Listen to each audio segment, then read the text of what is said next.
Good afternoon, everyone, and welcome to Nuggets of Knowledge. I'm your host, Kevin Snyder, and I'll be talking to you today about a really relevant estate planning topic for many people, and certainly something I've been talking a lot about in the last couple of weeks. So, the question today is, what really happens if I'm in a coma? Something we don't want to think about, but obviously something that can happen. Just think if there's some head injury, freak accident, you could find yourself in the hospital in a coma. Then what happens? Well, let's unpack that a little bit. What does it mean when you say that you're in a coma? Well, I'd like to walk you through an example first. We're going to take a couple, George and Carol.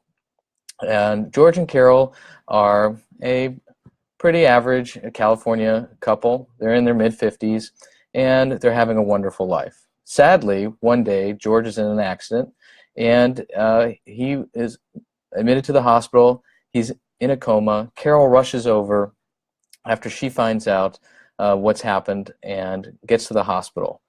What happens next? Well, doctors can't talk to George, obviously, because he's in the coma. What decisions does George want to make about what's going to happen to him next? What procedures they might need to do? Information that the doctors need to tell him, but obviously they can't. George also runs a business. So what's going to happen to his business while he's in a coma? He can't make decisions for himself. We call this incapacitation. That's a fancy legal word, which means that you no longer have the ability to make decisions for yourself, either because you're in a coma or there are other illnesses such as dementia, Alzheimer's, for example, that are preventing you from being able to have the cognitive ability to make decisions. But here is an example, you're in a coma. A pretty obvious situation that you can't make decisions for yourself. Well, here's poor Carol at the hospital. The doctors can't tell her much because she doesn't have legal authority to talk to the doctors about her husband's medical information. Why? Because the laws federally, and certainly here in the state of California, under two different laws, protect our health information. It's called protected health information. And if you've ever been to a doctor's office, you've probably filled out a authorization to release information to certain people, called a HIPAA waiver. So this HIPAA waiver needs to be in place in order for doctors and medical staff to talk to other people about your health, because it's protected information. So without that, legally, they're not allowed to discuss anything, even if it's with spouses or family members, close friends, what have you. So here's poor George in a coma, in the ICU, and he can't communicate his wishes, his desires, his thoughts, and he hasn't left any planning for anybody to have the authority to do so himself. So what happens next?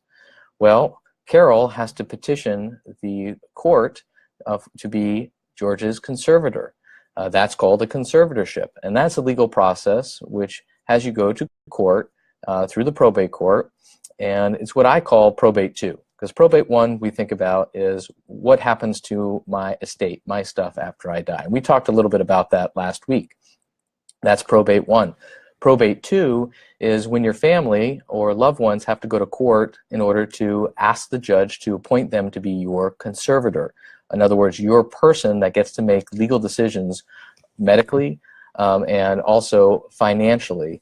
You have to be appointed to the certain powers individually. So poor Carol's got to go to court, and before she goes to court, she's got to hire an attorney and go through this whole process in order to be able to make decisions. Meanwhile, George is back in the hospital in a coma. His business isn't getting run by anyone because he didn't plan for that, and Carol can't run it for him because she doesn't have the legal authority to do so. What do you mean, Kevin? There's no legal authority? But she's married to him. Didn't that happen when they got married? Unfortunately, while the state of California recognizes their legal marriage and they signed a marriage certificate to do that, that doesn't give any sort of other what we think are maybe automatic powers. Things that we would want our spouse to do, they aren't inherent. They're not automatic. You actually have to do some additional planning for that. So here, what those powers are financial and medical or health. So in order to make decisions for somebody else, you need to have a financial authority to do so. In order to make medical decisions, you need to have a medical authority to do so. And we call that a power of attorney for financial authority and an advanced healthcare directive for medical and health authority.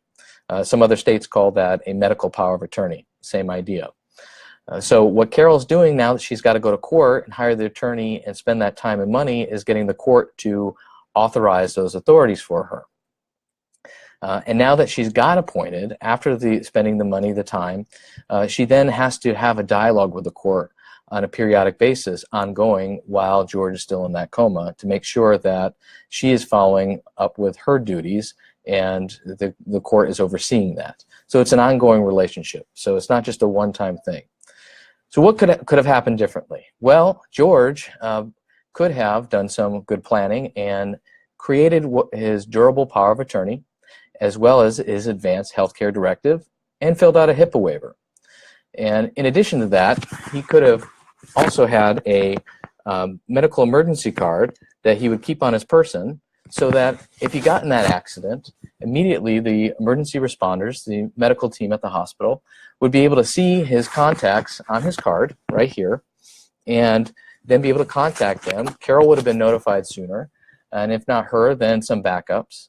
And the hospital would have been able to download from a secure website information about who has the advanced healthcare directive, who has the power to be the agent, and who the hospital staff could talk to with the HIPAA waiver. Because George, on that card, is allowing access to emergency responders and hospitals and healthcare staff to be able to access that information, to download his advanced healthcare directive, his HIPAA waiver.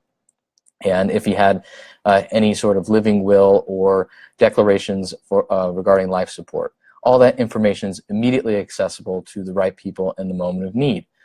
So instead of Carol showing up to the hospital and not being able to talk to anybody, getting the information, and then having to go to court, Carol could talk to the doctors, get all the information she needs, because the doctors know that she's George's healthcare agent, can see the legal paperwork, and know that there's a HIPAA waiver allowing them to talk to her. And she's also able to run George's business because George also filled out a durable power of attorney, which authorizes her to do that.